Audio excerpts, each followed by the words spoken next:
सत श्री अकाल। न्यूज़ 18 पंजाब हरियाणा हिमाचल देख रहे सारे दर्शकों का स्वागत। मैं अमृत विरदी। बुलेटिन की शुरुआत करते हैं वड्डी खबर दे नाल।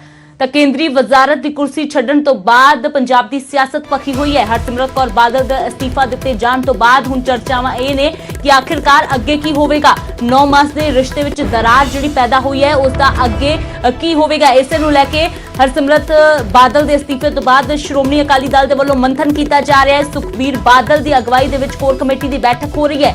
ਚੰਡੀਗੜ੍ਹ ਦੇ ਵਿੱਚ ਬੈਠਕ ਹੋ ਰਹੀ ਹੈ। ਹਾਲਾਂਕਿ ਵਰਚੁਅਲ ਬੈਠਕ ਦੇ ਰਾਹੀਂ ਹੀ ਅੱਗੇ ਦੀ ਰਣਨੀਤੀ ਘੜੀ ਜਾ ਰਹੀ ਹੈ। मौजूदा सियासी हालातों ते भी मंथन किया जा रहा है कि आखिरकार अगे अकाली दल की रणनीति की रहने वाली है, क्योंकि जुबानी जंग भी अकाली बीजेपी के आगुआं दे विचाले तेज हो चुकी है। खेती बिलों के विरोध में हरसिमरत कौर बादल ने अस्तीफा दिता है, यह कहा जा रहा है। पर हुण सवाल वड्डा है कि आखिरकार राह वक्खो वक् हो गए ने, तो फिर हुण अगे इकट्ठे तुरिया जाएगा या फिर नहीं। 2022 दी चोणां दी जेकर गल कीती जावे तां हालांकि बीजेपी के सुर पहलां ही बदले हुए नजर आ रहे सी।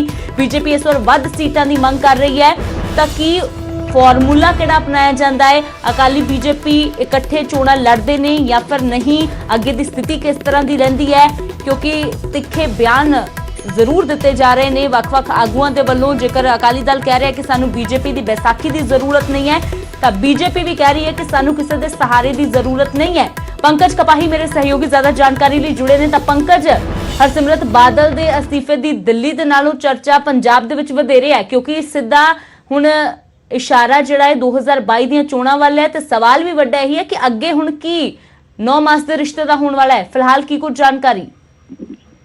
बिल्कुल अमृत, हुण इस वेले बैठकों का दौर जो है दोवें पक्षी जारी है। जिथे बीजेपी ने कल कोर कमेटी की बैठक की, हालांकि मीडिया के नाल इस मतलब खुल के गलबात नहीं कर रहे, तो दूजे पासे अकाली दल भी हुण बैठक कर रहा है कि अगे संघर्ष किहो जिहा रहेगा, अगे एनडीए का अलायंस पार्टनर अकाली दल रहेगा या नहीं रहेगा। ये तस्वीर अगले 2-4 दिनों के साफ हो सकती है। और नाल नाल अकाली दल का संघर्ष को किस तरीके दे नाल रहेगा, कि अकाली दल किसानों के नाल दिल्ली तो लैके पंजाब या पंजाब तो लैके दिल्ली तक धरनियां च शामिल होएगा, इसनूं लैके भी रूपरेखा इस वेले उलीकी जा रही है। और सुखबीर सिंह बादल होरां ने साफ किया है कि पार्टी का संघर्ष उदों तक जारी रहेगा जदों तक ये बिल वापस नहीं लिते जाते। एक वड्डी गल सुखबीर सिंह बादल होरी कहते हुए नजर आ रहे हैं, क्योंकि इस्तीफा दे दिता। लगातार विरोधी ये कह रहे थे कि एक कुर्सी के लिए अकाली दल जो है वो किसानी पूरी जी है दाव ते लगा रहा है, धोखा पंजाब के नाल किया जा रहा है। तो इस्तीफा हुण कैबिनेट के विचों हो जरूर चुका है, लेकिन उस तो बाद अकाली दल की तस्वीर किहो जी होएगी, अकाली दल की रूपरेखा किहो जी होएगी, इस मतलब बैठकों का दौर भी जारी है। और अकाली दल ने भी अपना रुख साफ किया है कि इन्हां बिलों के खिलाफ अकाली दल संघर्ष जिहड़ा है वो लगातार जारी करेगा। लेकिन यह संघर्ष कि सड़कों पर उतरेगा, इस मतलब भी रूपरेखा जी है अकाली दल वालों तैयार की जा रही है। बिल्कुल पंकज, क्योंकि बिना समा ले हरसिमरत कौर बादल का इस्तीफा भी तुरंत मंजूर कर लिया जाता है, तो उस तो बाद प्रधानमंत्री का बयान भी आना कि सियासी पार्टियां गुमराह ना करन। बेशक हुण अकाली दल काला कानून भी इसनूं करार दे रहा है, उही कानून जिसकी कदे हिमायत कर रहा सी, जिसनूं किसान हितैषी करार दे रहा सी अकाली दल। तो यही कारण है कि हुण बेशक इस्तीफा भी दे दिता है, पर बावजूद इसके अकाली दल घिरिया होया नजर आ रहा है।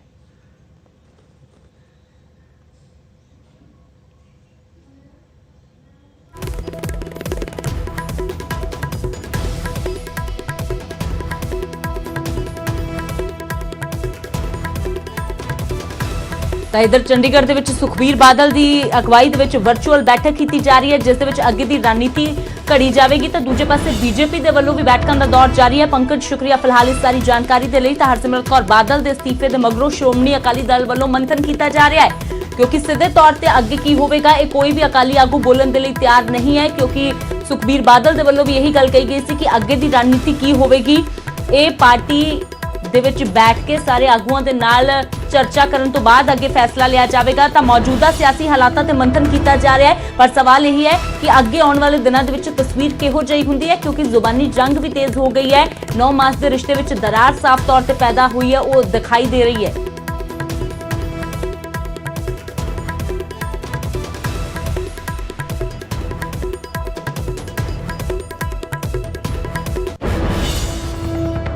तो गल करते पाकिस्तान की, जिहड़ा अपनियां नापाक हरकतां तो बाज नहीं आ रहा। पाकिस्तान दे विच एक बार फिर तो सिखां दी सुरक्षा खतरे दे विच पई है। 17 सालां दी सिख लड़की नूं अगवा किया गया। जी हां, एक बार फिर तो घट गिणतियां दी सुरक्षा सवालों के घेरे दे विच है। सिख लड़की 17 साल दी उसनू अगवा किया गया है। पाकिस्तान की नापाक साजिश एक बार फिर तो सामने आई है। गुरुद्वारा पंजा साहिब के ग्रंथी की धी नू इस बार अगवा किया गया है, जिस तो बाद सिख जथेबंदियों दे विच रोस पाया जा रहा है। ग्रंथी का 2 लोगों ते इल्जाम है, तो जिस तो बाद मदद की अपील की गई है। करीब 20 दिन पहला दी यह घटना दसी जा रही है। बड़ा अच्छा धर्म है, इसे करके साडे उन्होंने हुण ग्रंथियां दी बच्चियां दे उत्ते हथ पाउणा शुरू किया ताकि वो संदेश दे सकन कि सिख धर्म दे ते प्रीस्ट हैड प्रीस्ट दीयां बच्चियां जिहड़ियां ने वो भी सिख इस्लाम धर्म नूं कबूल करना चाह रही ने। ये वो मैसेज देने की कोशिश कर रहे आ। ये जो बच्ची बुलबुल आ 17 साल की बेटी आ, इस बच्ची ਜਿਹੜੀ ਆ ਇਹਨੂੰ ਇਹ ਗੁਰਬਾਣੀ ਖੁਦ ਰਸਾਈਟਲ ਕਰਦੀ ਆ, ਕੀਰਤਨ ਪਾਠ ਉਹਨਾਂ ਦੇ ਪਿਤਾ ਜੀ ਨੇ ਉਹਦੀ ਮੈਨੂੰ ਆਡੀਓ ਵੀ ਭੇਜੀਆਂ ਨੇ ਔਰ ਉਹਨੂੰ ਕੰਠ ਸਾਰੀ ਗੁਰਬਾਣੀ ਯਾਦ ਆ। ਇੱਕ ਐਸੀ ਬੱਚੀ ਦੇ ਨਾਲ ਐਡਾ ਵੱਡਾ ਅਤਿਆਚਾਰ ਕਰਨਾ ਔਰ ਜਬਰਨ ਉਹਦੇ ਧਰਮ ਬਦਲਣ ਵਾਸਤੇ ਉਹਨੂੰ ਕਿਡਨੈਪ ਕਰਨਾ, ਨਾ ਜਾਣੇ ਉਹ ਬੱਚੀ ਇਸ ਕਿਸ ਹਾਲਾਤਾਂ 'ਚ ਹੋਊਗੀ। ਉਹਦੇ ਪਿਤਾ ਪ੍ਰੀਤਮ ਸਿੰਘ ਜੀ ਨੇ ਦੁਹਾਈ ਦੇ ਕੇ ਸਿੱਖ ਕੌਮ ਦੇ ਅੱਗੇ ਆਪਣੀ ਵੌਇਸ ਮੈਸੇਜ ਭੇਜ ਕੇ ਕਿਹਾ ਹੈ ਕਿ ਬੱਚਿਓ ਮੈਂ ਤੁਹਾਨੂੰ ਬੇਨਤੀ ਕਰਦਾ ਹਾਂ ਕਿ ਮੇਰੀ ਬੱਚੀ ਨੂੰ ਇਹਨਾਂ ਜਮਾਂ ਤੋਂ ਛਡਾਓ, ਇਹਨਾਂ ਰਾਖਸ਼ਾਂ ਤੋਂ ਮੇਰੀ ਬੱਚੀ ਨੂੰ ਬਚਾਓ। ਸੋ ਅਸੀਂ ਉਹਨਾਂ ਦੀ ਲੜਾਈ ਲੜ ਰਹੇ ਹਾਂ। ਅਸੀਂ ਪ੍ਰੀਤਮ ਸਿੰਘ ਜੀ ਨੂੰ ਆਸ਼ਵਾਸਨ ਦਿੰਦੇ ਹਾਂ ਤੁਹਾਡੇ ਟੀਵੀ ਚੈਨਲ ਦੇ ਮਾਧਿਅਮ ਤੋਂ ਕਿ ਅਸੀਂ ਤੁਹਾਡੀ ਲੜਾਈ केवल और केवल एक दिन वास्ते ही नहीं बल्कि उस लड़ाई उन तक लड़ांगे जित तक अंजाम तक लड़ाई पहुंचा जा सके और असं अपनी बच्ची वापस लिया सकीए। जी कई दिनों तो मैं बहुत दुखी हाँ, बड़ा परेशान हाँ। मेरी बेटी का धर्म इस टाइम खतरे विच है। हमेशा असी इस ग्रुप से चरिंदे परिंदे का भला मंगिया है, सब का भला सब की खैर मंगी है।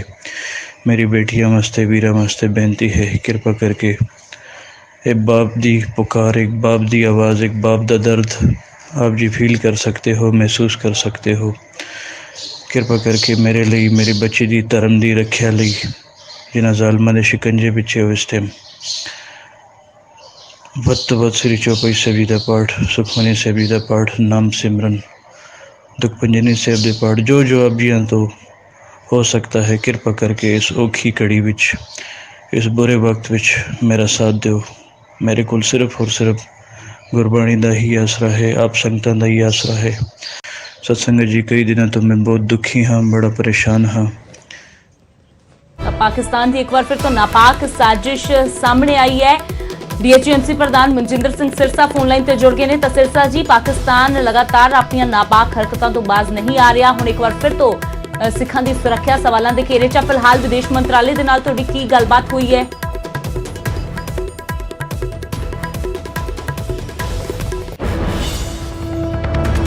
मनजिंदर सिरसा के नाल एक बार फिर तो गलबात करने की कोशिश करते हैं। एक बार फिर तो दस दईए कि सिखां के खिलाफ पाकिस्तान की एक बार फिर तो नापाक साजिश सामने आई है। 17 साल की सिख लड़की को अगवा किया गया है। गुरुद्वारा पंजा साहिब के ग्रंथी सिंह की यह धी है जिसनों अगवा किया गया है। ग्रंथी सिंह का 2 लोगों ते इल्जाम है। फिलहाल मदद की अपील की जा रही है। करीब 20 दिन पहला दी घटना दसी जा रही है। डीएसजीएमसी प्रधान मनजिंदर सिंह सिरसा के वलों जोर शोर के नाल मुद्दा चुकया गया है। विदेश मंत्रालय तो मामले च दखल की मंग की गई है। तो अज एमी दे विच पाकिस्तान के इंचार्ज के नाल गलबात भी होगी, पर इस सब के विचाले एक बार फिर तो घट गिनतियां की सुरक्षा सवालों के घेरे च। इस तो पहला ननकाना साहिब के ग्रंथी की धी नूं अगवा किया गया सी, धर्म परिवर्तन करने का मामला सामने आया सी। ते हुण एक बार फिर तो गुरुद्वारा पंजा साहिब के ग्रंथी सिंह की धी नूं अगवा किया गया है। तो कदे हिंदू लड़कियां का अगवा किए जाना, धर्म परिवर्तन, कदे सिखां दे धार्मिक स्थान नूं निशाना बनाए जाना। तो हुण एक बार फिर तो गुरुद्वारा पंजा साहिब के ग्रंथी की धी नूं अगवा किए जाने तो बाद सिख जथेबंदियां दे विच गुस्सा पाया जा रहा है, तो इंसाफ की मंग की जा रही है।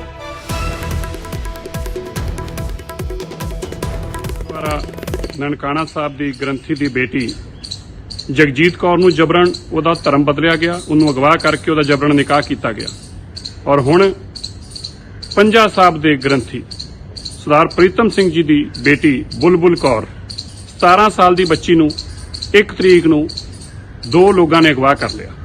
दोवें मुस्लिम धर्म तो ने और सरदार प्रीतम सिंह जी चला के रौला पा के संगत नूं और लोगों नूं दुहाई दे रहे हैं। सरदार प्रीतम सिंह जी का दर्द उन्हां दी वीडियो चो झलक रहा है, उन्हां दी ऑडियो चो झलक रहा है। असीं फिर अज पाकिस्तान के इस विषय नूं लैके विदेश मंत्रालय के अंदर जो पाकिस्तान के इंचार्ज ने श्री JP सिंह नूं मिलण जा रहे हैं। पाकिस्तान च वसदे सिखां नूं बेनती करता है ਇਹ ਜ਼ੁਲਮ ਵਧੇਗਾ, ਰੁਕੇਗਾ ਨਹੀਂ। ਮੈਂ ਪਹਿਲਾਂ ਵੀ ਕਹਿ ਰਿਹਾ ਸੀਗਾ, ਜੇ ਆਪਾਂ ਇੱਕ ਆਵਾਜ਼ ਨਾ ਹੋਏ ਆਪਣਾ ਬਹੁਤ ਬੁਰਾ ਹਾਲ ਕਰਨਗੇ। ਔਰ ਜਿੰਨੀ ਤਸ਼ੱਦਦ ਅੱਜ ਪਾਕਿਸਤਾਨ 'ਚ ਸਾਡੇ ਬੱਚਿਆਂ ਤੇ ਕੀਤੀ ਜਾ ਰਹੀ ਆ, ਇਹ ਬਰਦਾਸ਼ਤ ਨਾ ਕਾਬਲੇ ਬਰਦਾਸ਼ਤ ਆ। ਗੁਰਦੁਆਰਾ ਨਨਕਾਣਾ ਸਾਹਿਬ ਦੀ ਗ੍ਰੰਥੀ ਦੀ ਬੇਟੀ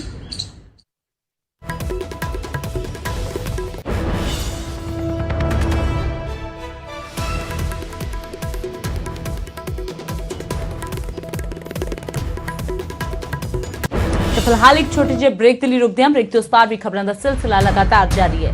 ਬ੍ਰੇਕ ਤੋਂ ਬਾਅਦ ਇੱਕ ਵਾਰ ਫਿਰ ਤੁਹਾਡਾ ਸਵਾਗਤ ਹੈ। ਤਾਂ ਹਰਸਿਮਰਤ ਕੌਰ ਬਾਦਲ ਦੇ ਅਸਤੀਫੇ ਤੋਂ ਬਾਅਦ ਅੱਗੇ ਅਕਾਲੀ ਦਲ ਦਾ ਕੀ ਰੁਖ ਰਹਿਣ ਵਾਲਾ ਹੈ, ਸਭ ਦੀਆਂ ਨਜ਼ਰਾਂ ਇਸ ਤੇ ਟਿਕੀਆਂ ਹੋਈਆਂ ਨੇ। ਪਰ ਇਸ ਸਭ ਦੇ ਵਿਚਾਲੇ ਅਕਾਲੀ ਦਲ ਦਾ ਕਹਿਣਾ ਹੈ ਕਿ ਅਸੀਂ ਸਿਰਫ ਅਸਤੀਫਾ ਦੇ ਕੇ ਚੁੱਪ ਬੈਠਣ ਵਾਲੇ ਨਹੀਂ ਹਾਂ। ਸਾਡੀ ਅੱਗੇ ਦੀ ਰਣਨੀਤੀ ਇਹ ਕਿ ਅਸੀਂ ਪੰਜਾਬ ਦੇ ਕਿਸਾਨਾਂ ਦੇ ਨਾਲ ਖੜੇ ਹਾਂ। ਪਰ ਅੱਗੇ ਬੀਜੇਪੀ ਦੇ ਨਾਲ ਅਕਾਲੀ ਦਲ ਦੇ ਰਿਸ਼ਤੇ ਕਿਹੋ ਜਿਹੇ ਹੋਣ ਵਾਲੇ ਨੇ, ਕਿਉਂਕਿ 9 ਮਾਸ ਦੇ ਰਿਸ਼ਤੇ ਤੇ ਦਰਾਰ ਪੈਦਾ ਹੋਈ ਹੈ। ਸਿੱਧੇ ਤੌਰ ਤੇ ਜ਼ੁਬਾਨੀ ਜੰਗ ਵੀ ਸ਼ੁਰੂ ਹੋ ਗਈ ਹੈ ਅਕਾਲੀ ਬੀਜੇਪੀ ਦੇ ਆਗੂਆਂ ਵਿਚਾਲੇ। ਕੀ ਸੋਚਦਾ ਹੈ ਅਕਾਲੀ ਦਲ? ਸਿੱਧਾ ਰੁਖ ਕਰਦੇ ਹਾਂ ਨਪਿੰਦਰ ਬਰਾੜ ਮੇਰੇ ਸਹਿਯੋਗੀ ਜੁੜੇ ਹੋਏ ਨੇ। Napinder, over to you.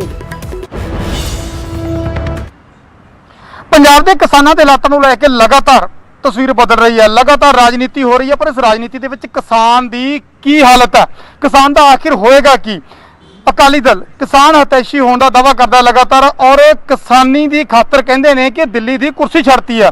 ਪਰ ਹੁਣ ਕਿਸਾਨ ਦਾ ਕੀ ਹੋਏਗਾ? ਕੁਰਸੀ ਛੱਡਣ ਨਾਲ ਕੀ ਪੰਜਾਬ ਦਾ ਕੋਈ ਭਲਾ ਹੋਏਗਾ? ਕੀ ਅਕਾਲੀ ਦਲ ਕਿਸ ਤਰ੍ਹਾਂ ਹੁਣ ਜਿਹੜੀ ਹੈ ਕਿਸਾਨਾਂ ਦੀ ਲੜਾਈ ਲੜੇਗਾ? ਸਾਡੇ ਨਾਲ ਪ੍ਰੇਮ ਸਿੰਘ ਚੰਦੂਮਾਜਰਾ ਨੇ, ਅਕਾਲੀ ਦਲ ਦੇ ਸੀਨੀਅਰ ਲੀਡਰ ਨੇ ਔਰ ਕੋਰ ਕਮੇਟੀ ਦੇ ਮੈਂਬਰ ਨੇ। ਚੰਦੂਮਾਜਰਾ ਸਾਹਿਬ, ਕਿਸਾਨ ਕਿੱਥੇ ਜਾਊਗਾ? ਕਿਸਾਨ ਦੀ ਹਾਲਤ ਨੂੰ ਜਦੋਂ ਤੁਸੀਂ ਦੂਰ ਦੀ ਸੋਚਦੇ ਹੋ ਤਾਂ ਅੱਜ ਲੱਗਦਾ ਹੈ ਕਿ ਪੰਜਾਬ ਕਿਤੇ ਬਰਬਾਦੀ ਵਾਲੇ ਪਾਸੇ ਤਾਂ ਨਹੀਂ ਚੱਲ ਪਊਗਾ। ਕਿਸਾਨ ਪਰੇਸ਼ਾਨ ਹੈ, ਲੋਕਾਂ ਦਾ ਢਿੱਡ ਭਰਦਾ ਰਿਹਾ। ਆਉਣ ਵਾਲੇ ਟਾਈਮ 'ਚ ਕੀ ਕਿਸਾਨ ਦੇ ਆਪਦੇ ਜਵਾਕਾਂ ਨੂੰ ਰੋਟੀ ਮਿਲੂਗੀ? ਦੇਖੋ, ਇਹੀ ਸਵਾਲ ਸਾਡੇ ਸਾਹਮਣੇ ਸੀ। ਖੇਤੀਬਾੜੀ ਨਾਲ ਸੰਬੰਧਿਤ ਜਿਹੜਾ ਆਰਡੀਨੈਂਸ ਆਏ, ਫਿਰ ਹੁਣ ਅੱਜ ਕਾਨੂੰਨ ਬਣ ਗਏ, ਇਹਨਾਂ ਦੇ ਕੀ ਮਾਰੂ ਅਸਰ ਪੈਣਗੇ? ਇਸ ਗੱਲ ਨੂੰ ਮਤਲਬ ਜਿਹੜੀ ਲਹਿਰ ਉੱਠੀ ਆ ਵਿਰੋਧ ਦੇ ਵਿੱਚ, ਉਹਨੂੰ ਕੇਂਦਰੀ ਸੱਤਾ ਤੋਂ ਬਾਹਰ ਆ ਕੇ ਅਸਤੀਫਾ ਦੇ ਕੇ ਹਰਸਿਮਰਤ ਕੌਰ ਬਾਦਲ ਹੋਰਾਂ ਦੇ ਅਸਤੀਫੇ ਨੇ ਬਹੁਤ ਵੱਡਾ ਹੁਲਾਰਾ ਦਿੱਤਾ, ਭਾਵੇਂ ਬਹੁਤ ਵੱਡੀ ਸ਼ਕਤੀ ਦਿੱਤੀ ਆ। ਪਰ ਇਸ ਗੱਲ ਦਾ ਸਾਨੂੰ ਬੇਹੱਦ ਅਫਸੋਸ ਆ ਕਿ ਪੰਜਾਬੀਆਂ ਦੀ ਇੱਕ ਆਵਾਜ਼ ਜਿਹੜੀ ਸੀ, ਇੱਕ ਵਿਚਾਰ ਜਿਹੜਾ ਸੀ, ਇੱਕ ਮੰਚ ਤੇ ਲਿਜਾ ਕੇ ਜਿਹੜਾ ਅਸੀਂ ਪ੍ਰਗਟ ਕਰਨਾ ਚਾਹੁੰਦੇ ਸੀ, ਉਹਦੇ 'ਚ ਕਾਂਗਰਸ ਤੇ ਆਪ ਪਾਰਟੀ ਨੇ ਪਾਸਾ ਵੱਟ ਕੇ, ਜਿੱਥੇ ਹਾਂ ਨਾ ਦੀ ਲੜਾਈ ਸੀ, ਜਿੱਥੇ ਹਾਂ ਨਾ ਦਾ ਸਵਾਲ ਸੀ, ਉੱਥੋਂ ਆਪਣੇ ਆਪ ਨੂੰ ਅਲੋਪ ਹੀ ਕਰਕੇ ਮਤਲਬ ਉਸ ਇੱਕ ਸੋਚ ਦਾ ਕਹਿ ਲਓ, ਇੱਕ ਵਿਚਾਰ ਦਾ ਸਾਂਝੇ ਤੌਰ ਤੇ ਰੱਖਣ ਦੇ ਵਿੱਚ ਬਹੁਤ ਵੱਡਾ ਮੌਕਾ ਗਵਾਇਆ। ਉਹਦਾ ਬਹੁਤ ਵੱਡਾ ਨੁਕਸਾਨ ਹੋਇਆ ਪੰਜਾਬ ਨਾਲ। ਇੱਕ ਕਿਸਮ ਦਾ ਧੋਖਾ ਕਹਿ ਲਓ। ਮਤਲਬ ਕਾਂਗਰਸ ਨੂੰ ਸਾਈਡ ਤੇ ਕਰ ਦਿਓ, ਕਾਂਗਰਸ ਨੂੰ ਸਾਈਡ ਤੇ ਕਰ ਦਿਓ। ਕਾਂਗਰਸ ਨੇ ਜੋ ਕੀਤਾ ਨਹੀਂ ਕੀਤਾ, ਆਮ ਆਦਮੀ ਪਾਰਟੀ ਨੇ ਜੋ ਕੀਤਾ ਨਹੀਂ ਕੀਤਾ, ਛੱਡ ਦਿਓ। ਅਕਾਲੀ ਦਲ ਕੀ ਕਰੇਗਾ? ਸਿਰਫ ਜਨਤਾ ਨੇ ਇਹ ਪੁੱਛਣਾ ਕਿ ਹੁਣ ਹੋਊਗਾ ਕੀ? ਦੇਖੋ, ਇਹਦੇ 'ਚ ਕੋਈ ਦੋ ਰਾਵਾਂ ਨਹੀਂ ਕਿ ਅਕਾਲੀ ਦਲ ਕੇਵਲ ਅਸਤੀਫਾ ਦੇ ਕੇ ਘਰੇ ਨਹੀਂ ਬੈਠੇਗਾ। ਅਕਾਲੀ ਦਲ ਦਾ ਮੈਂ ਸਮਝਦਾ ਅਕਾਲੀ ਦਲ ਅਸਲ 'ਚ ਹੁਣ ਇਸ ਲੜਾਈ ਨੂੰ ਆਪਣੀ ਲੜਾਈ ਬਣਾ ਕੇ ਲੜੇਗਾ। ਔਰ ਸ਼੍ਰੋਮਣੀ ਅਕਾਲੀ ਦਲ ਦੀ ਹਰ ਕੋਸ਼ਿਸ਼ ਹੋਏਗੀ ਕਿ ਜਿਹੜੀ ਤਰਾਸਦੀ ਰਹੀ ਆ, ਜਿਹੜੀ ਘਾਟ ਰਹੀ ਆ ਪੰਜਾਬ ਦਾ, ਜੇ ਪਾਣੀ ਖੋਇਆ ਗਿਆ, ਪੰਜਾਬ ਦੇ ਜੇ ਰਾਜਧਾਨੀ ਖੋਈ ਗਈ, ਇਲਾਕੇ ਖੋਏ ਗਏ, ਇਸ ਕਰਕੇ ਖੋਏ ਗਏ ਕਿ ਪੰਜਾਬ ਦੀ ਇੱਕ ਆਵਾਜ਼ ਨਹੀਂ ਬਣ ਸਕੀ। ਸ਼੍ਰੋਮਣੀ ਅਕਾਲੀ ਦਲ ਹਰ ਕੋਸ਼ਿਸ਼ ਕਰੇਗਾ ਕਿ ਪੰਜਾਬ ਦੀਆਂ ਰਾਜਨੀਤਿਕ ਧਿਰਾਂ ਨੂੰ ਇੱਕ ਮੰਚ ਤੇ ਇਕੱਠਾ ਕਰੇ ਔਰ ਪੰਜਾਬ ਦੇ ਇਸ ਹੱਕਾਂ ਲਈ ਲੜਨ ਵਾਲੀਆਂ ਜਿਹੜੀਆਂ ਸੰਘਰਸ਼ੀਲ ਜਥੇਬੰਦੀਆਂ ਨੇ, ਉਹਨਾਂ ਦਾ ਇਕੱਠਾ ਮੰਚ ਤਿਆਰ ਕਰੇ। ਸੋ ਇੱਕ ਮੰਚ ਤੇ ਇੱਕ ਵਿਚਾਰ ਨੂੰ ਲੈ ਕੇ ਸ਼੍ਰੋਮਣੀ ਅਕਾਲੀ ਦਲ ਇੱਕ ਜਮਹੂਰੀ ਤਰੀਕੇ ਨਾਲ, ਰਵਾਇਤੀ ਤਰੀਕੇ ਨਾਲ ਇਸ ਲੜਾਈ ਨੂੰ ਆਰ-ਪਾਰ ਦੀ ਲੜਾਈ ਬਣਾ ਕੇ ਲੜੇਗਾ। ਤੁਸੀਂ ਬੜੀ ਸਹੀ ਗੱਲ ਕੀਤੀ ਹੈ ਜੀ ਕਿ ਸਾਰਿਆਂ ਨੂੰ ਇਕੱਠੇ ਕਰਨ ਦੀ ਗੱਲ ਹੋ ਰਹੀ ਹੈ। ਦੇਖੋ, ਅਕਾਲੀ ਦਲ ਲਈ ਕੋਈ ਨਵੀਂ ਗੱਲ ਨਹੀਂ ਹੈ। ਅਕਾਲੀ ਦਲ ਨੇ ਮੈਨੂੰ ਲੱਗਦਾ ਕਿ ਬਹੁਤ ਵੱਡੀਆਂ ਲੜਾਈਆਂ ਲੜੀਆਂ ਨੇ, ਪਰ ਅੱਜ ਇਲਜ਼ਾਮ ਲੱਗਦਾ ਹੈ ਕਿ ਅਕਾਲੀ ਦਲ ਦੀ ਸ਼ਾਇਦ ਰੂਪਰੇਖਾ ਬਦਲ ਗਈ ਹੈ। ਕੀ ਅਕਾਲੀ ਦਲ ਆਪਦੇ ਉਸੇ ਪੁਰਾਣੇ ਰੂਪ ਦੇ ਵਿੱਚ ਆਏਗਾ ਜਿਸ ਅਕਾਲੀ ਦਲ ਨੇ ਪੰਜਾਬ ਨੂੰ ਉਹਨਾਂ ਟਾਈਮਾਂ ਦੇ ਵਿੱਚ ਬਚਾਇਆ? ਜੇ ਸ਼ਾਇਦ ਉਹਨਾਂ ਵੇਲੇ ਸੰਘਰਸ਼ ਨਾ ਹੋਏ ਹੁੰਦੇ ਤਾਂ ਅੱਜ ਹਾਲਾਤ ਕੁਝ ਹੋਰ ਹੁੰਦੇ। ਤੁਸੀਂ ਕਹਿ ਰਹੇ ਹੋ ਕਿ ਸਾਰਿਆਂ ਨੂੰ ਇਕੱਠੇ ਕਰਨਾ, ਤਾਂ ਇਕੱਠੇ ਕਰਨ ਦੇ ਵਿੱਚ ਇੱਕ ਪਾਸੇ ਆਪਾਂ ਇਲਜ਼ਾਮਬਾਜ਼ੀ ਵੀ ਚੱਲ ਰਹੀ ਆ, ਤਾਂ ਕੀ ਤੁਸੀਂ ਕਾਂਗਰਸ ਨੂੰ, ਆਮ ਆਦਮੀ ਪਾਰਟੀ ਨੂੰ, ਚਾਹੇ ਹੋਰ ਧਿਰਾਂ ਹੋਣ, ਚਾਹੇ ਕਿਸਾਨੀ ਧਿਰਾਂ ਹੋਣ, ਸਾਰਿਆਂ ਨੂੰ ਇਕੱਠੇ ਕਰਕੇ ਇਸ ਜੰਗ ਦੇ ਵਿੱਚ ਉਤਰਨ ਦੇ ਲਈ ਤਿਆਰ ਹੋ, ਸਿਵਾਏ ਬੀਜੇਪੀ ਦੇ? ਕਿਉਂਕਿ ਬੀਜੇਪੀ ਤਾਂ ਆਂਦੀ ਹੈ ਕਿ ਕਾਨੂੰਨ ਬੜਾ ਵਧੀਆ। ਦੇਖੋ, ਅਸੀਂ ਇਹ ਇਲਜ਼ਾਮਬਾਜ਼ੀ ਦੇ ਚੱਕਰ 'ਚ ਨਾ ਪੈਂਦੇ ਆ, ਨਾ ਪਾਉਣਾ ਚਾਹੁੰਦੇ ਆ, ਔਰ ਨਾ ਸਮਾਂ ਹੀ ਆ। ਅਸੀਂ ਤਾਂ ਬਲਕਿ ਕਹਿੰਦੇ ਆ ਵੀ ਸਾਰੀਆਂ ਗੱਲਾਂ ਛੱਡ ਕੇ ਜੇ ਕਿਤੇ ਨੁਕਸ ਰਹੇ ਨੇ, ਕਿਤੇ ਕਿਤਾਹੀ ਹੋਈ ਆ, ਤਾਂ ਕਿ ਅੱਗੇ ਨੂੰ ਨਾ ਹੋਵੇ। ਸਾਡਾ ਮਕਸਦ ਇਹੀ ਆ। ਔਰ ਇਹ ਗੱਲ ਤਾਂ ਪੱਕੀ ਮੰਨਣੀ ਪਏਗੀ ਵੀ ਜਿੰਨੀ ਦੇਰ ਤੁਸੀਂ ਇੱਕ ਆਵਾਜ਼ ਨਹੀਂ ਕਰਦੇ, ਇੱਕ ਮੰਚ ਤੇ ਨਹੀਂ ਖੜਦੇ, ਉਨੀ ਦੇਰ ਤੱਕ ਇਹ ਬਹੁਤ ਅਹਿਮ ਮਸਲਾ ਜਿਹੜਾ ਇਹ ਕਿਸੇ ਹੰਨੇ ਬੰਨੇ ਨਹੀਂ ਲੱਗਣਾ। ਸੋ ਇੱਕ ਚੀਜ਼ ਹੈ, ਤੁਸੀਂ ਕਹਿ ਕੇ ਚਾਹੇ ਪਹਿਲਾਂ ਕਤਾਈ ਹੋਈ ਹੈ, ਇੱਕ ਚੀਜ਼ ਮੈਂ ਵੀ ਸਮਝਣੀ ਚਾਹੂੰਗਾ, ਸਾਡੇ ਦਰਸ਼ਕ ਵੀ ਸਮਝਣੀ ਚਾਹਣਗੇ ਕਿ ਲੱਗਦਾ ਕਿ ਵਾਕਈ ਅਕਾਲੀ ਦਲ ਤੋਂ ਗਲਤੀ ਤਾਂ ਕਿਤੇ ਲੇਟ ਹੋ ਗਿਆ। ਤੁਸੀਂ ਜਿਹੜਾ ਸਟੈਂਡ ਹੁਣ ਜਾ ਕੇ ਲਿਆ, ਤੁਸੀਂ ਪਹਿਲਾਂ ਆਰਡੀਨੈਂਸ ਦੇ ਹੱਕ ਦੇ ਵਿੱਚ ਬੋਲਦੇ ਰਹੇ, ਤੁਸੀਂ ਲਗਾਤਾਰ ਆਰਡੀਨੈਂਸ ਦੀ ਤਾਰੀਫ ਕਰਦੇ ਰਹੇ, ਲਗਾਤਾਰ ਕਹਿੰਦੇ ਰਹੇ ਕਿ ਬਹੁਤ ਚੰਗਾ ਆਰਡੀਨੈਂਸ ਆ, ਚਿੱਠੀਆਂ ਤੱਕ ਦਿਖਾਈਆਂ। ਨਹੀਂ ਲੱਗਦਾ ਕਿ ਜੇ ਆਪਾਂ ਉਦੋਂ ਹੀ ਆਵਾਜ਼ ਚੁੱਕੀ ਹੁੰਦੀ, ਆਪਾਂ ਉਦੋਂ ਹੀ ਕਹਿੰਦੇ ਕਿ ਭਾਈ ਤੁਹਾਡੇ ਆਰਡੀਨੈਂਸ ਦੇ ਵਿੱਚ ਕਮੀ ਹੈ, ਅਸੀਂ ਤੁਹਾਡੇ ਨਾਲ ਨਹੀਂ ਖੜੇਗੇ, ਸਾਨੂੰ ਸੋਚਣ ਦਿਓ। ਤੇ ਜਿਹੜਾ ਤੁਸੀਂ ਹੁਣ ਅਸਤੀਫਾ ਦਿੱਤਾ, ਕੁਰਸੀ ਵੀ ਛੱਡੀ, ਪੰਜਾਬ ਦੇ ਹਿੱਸੇ ਕੁਰਸੀ ਆਈ ਸੀ, ਨੁਕਸਾਨ ਤਾਂ ਪੰਜਾਬ ਦਾ ਹੋ ਗਿਆ ਨਾ, ਚਾਹੇ ਅਕਾਲੀ ਦਲ ਨੇ ਛੱਡੀ ਚਾਹੇ ਕਿਸੇ ਨੇ ਛੱਡੀ। ਸ਼ਾਇਦ ਇਹ ਕੁਰਸੀ ਵੀ ਨਾ ਛੱਡਣੀ ਪੈਂਦੀ ਤੇ ਕਿਸਾਨ ਵੀ ਬਚ ਜਾਂਦਾ। ਗੱਲ ਇਹ ਹੈ, ਇਹ ਜਿਹੜਾ ਅਸਤੀਫਾ ਮੈਂ ਪਹਿਲੇ ਦਿਨ ਤੋਂ ਕਹਿ ਰਿਹਾ, ਇਹ ਕੋਈ ਅਚਾਨਕ ਨਹੀਂ ਦਿੱਤਾ। ਇਹ ਐ ਨਹੀਂ ਹੈ ਵੀ ਜਿਹੜਾ ਕਿਸੇ ਨੇ ਯੂ ਟਰਨ ਲੈ ਲਿਆ ਜੀ। ਇਹ ਜਿਸ ਦਿਨ ਇਹ ਆਰਡੀਨੈਂਸ ਆਏ ਸੀ ਉਸ ਦਿਨ ਤੋਂ ਹੀ ਅਕਾਲੀ ਦਲ ਇਹ ਕਹਿੰਦਾ ਰਿਹਾ ਵੀ ਇਹਦੇ 'ਚ ਕਈ ਸ਼ੰਕੇ ਨੇ, ਇਹਦੇ 'ਚ ਕਈ ਵਿਵਾਦ ਨੇ।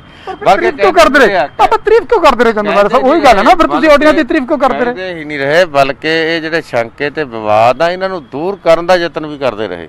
ਅਸੀਂ ਕਿੰਨਾ ਯਤਨ ਕੀਤਾ, ਅਸੀਂ ਜਾ ਕੇ ਗੱਲ ਕੀਤੀ, ਅਸੀਂ ਭਾਵੇਂ ਚਿੱਠੀ ਵੀ ਲਿਆਂਦੀ, ਫਿਰ ਵੀ ਸ਼ੰਕੇ ਨਹੀਂ ਦੂਰ ਹੋ ਰਹੇ ਸੀ। ਔਰ ਜਦੋਂ ਸ਼ੰਕੇ ਦੂਰ ਨਹੀਂ ਹੋਏ ਤਾਂ ਅਸੀਂ ਦੱਸਿਆ ਵੀ ਲੋਕਾਂ ਦੀ ਤਸੱਲੀ ਨਹੀਂ ਹੋ ਰਹੀ। ਔਰ ਅਸੀਂ ਆਖਰੀ ਮੀਟਿੰਗ 'ਚ ਕਹਿ ਕੇ ਆਏ ਵੀ ਜਿਨ੍ਹਾਂ ਲਈ ਆਪਾਂ ਕਾਨੂੰਨ ਬਣਾ ਰਹੇ ਆ, ਜੇ ਉਹਨਾਂ ਦੀ ਤਸੱਲੀ ਨਹੀਂ ਹੋ ਰਹੀ ਫਿਰ ਆਪਾਂ ਵਾਰ-ਵਾਰ ਇਨਸਿਸਟ ਕਿਉਂ ਕਰ ਰਹੇ ਆ? ਪਹਿਲਾਂ ਉਹਨਾਂ ਦੀ ਤਸੱਲੀ ਕਰਾਓ, ਇੰਨੀ ਜਲਦੀ ਨਾ ਕਰੋ, ਇਹਨੂੰ ਸਿਲੈਕਟ ਕਮੇਟੀ 'ਚ ਭੇਜ ਦਿਓ। ਜਦੋਂ ਉਹਨਾਂ ਦੀ ਤਸੱਲੀ ਹੋ ਜਾਏਗੀ, ਜਿਹੜੀਆਂ ਗੱਲਾਂ ਤੇ ਕੋਈ ਵਿਵਾਦ ਆ, ਜਿਹੜੀ ਗੱਲਾਂ ਤੇ ਸ਼ੰਕੇ ਆ, ਉਹ ਤਾਂ ਦੂਰ ਕਰੋ ਪਹਿਲਾਂ। ਮਤਲਬ ਇਸ ਗੱਲ ਤੇ ਅਸੀਂ ਲੱਗੇ ਰਹੇ, ਅਸੀਂ ਕੋਈ ਚੁੱਪ ਕਰਕੇ ਨਹੀਂ ਬੈਠੇ। ਜੇ ਆਪਾਂ ਕਹੀਏ ਨਾ ਵੀ ਬੈਠੇ ਸੀ ਅਚਾਨਕ ਉੱਠ ਕੇ ਆਏ ਆ, ਇਹ ਕਹਿਣਾ ਗਲਤ ਆ। ਪਰ ਬੀਜੇਪੀ ਨੇ ਸਾਫ਼ ਕਰਤਾ ਜੀ, ਸੁਖਬੀਰ ਸਿੰਘ ਬਾਦਲ ਹੋਰਾਂ ਨੇ ਜਿਹੜਾ ਉੱਥੇ ਪਾਰਲੀਮੈਂਟ ਦੇ ਵਿੱਚ ਬਿਆਨ ਦਿੱਤਾ, ਉਹ ਛੋਟਾ ਬਿਆਨ ਨਹੀਂ ਸੀ। ਆਂਦੇ ਵੀ ਅਸੀਂ ਕਿਸਾਨਾਂ ਦੀ ਪਾਰਟੀ ਹਾਂ, ਕਿਸਾਨ ਆਗੂ ਹੀ ਆ ਇੱਕ ਤਰ੍ਹਾਂ ਨਾਲ, ਕਿਉਂਕਿ ਹੁਣ ਤੱਕ ਜਿਸ ਤਰ੍ਹਾਂ ਦੀ ਰੂਪਰੇਖਾ ਰਹੀ ਹੈ, ਜਿਸ ਤਰ੍ਹਾਂ ਦਾ ਅਕਾਲੀ ਦਲ ਦਾ ਚਿਹਰਾ ਰਿਹਾ, ਕਹਿੰਦੇ ਨੇ ਕਿ ਅਸੀਂ ਕਿਸਾਨਾਂ ਦੇ ਲੀਡਰ ਹਾਂ। ਤੁਸੀਂ ਕਿਸਾਨਾਂ ਦੇ ਲੀਡਰ ਹੋ, ਉੱਥੇ ਜਾ ਕੇ ਉਹਨਾਂ ਨੇ ਸਾਫ਼ ਤੌਰ ਤੇ ਕਿਹਾ ਕਿ ਕੇਂਦਰ ਦੀ ਸਰਕਾਰ ਨੇ ਸਾਡੀ ਸੁਣੀ ਨਹੀਂ, ਕੇਂਦਰ ਦੀ ਸਰਕਾਰ ਨੇ ਸਾਡੀ ਸਲਾਹ ਨਹੀਂ ਮੰਗੀ, ਤੁਸੀਂ ਕਿਸਾਨਾਂ ਦੀ ਸਲਾਹ ਨਹੀਂ ਲਈ। ਤਾਂ ਫਿਰ ਜੇ ਕੇਂਦਰ ਨੇ ਤੁਹਾਡੀ ਸਲਾਹ ਨਹੀਂ ਲਈ, ਕੁਰਸੀ ਤਾਂ ਤੁਸੀਂ ਛੱਡਤੀ, ਹਲੇ ਵੀ ਤੁਹਾਨੂੰ ਲੱਗਦਾ ਹੈ ਕਿ ਉਸ ਸੰਗਠਨ ਦਾ ਹਿੱਸਾ ਬਣਿਆ ਰਹਿਣਾ ਚਾਹੀਦਾ ਅਕਾਲੀ ਦਲ ਨੂੰ, ਜਿਹੜਾ ਤੁਹਾਡੀ ਸਲਾਹ ਹੀ ਨਹੀਂ ਲੈਂਦਾ?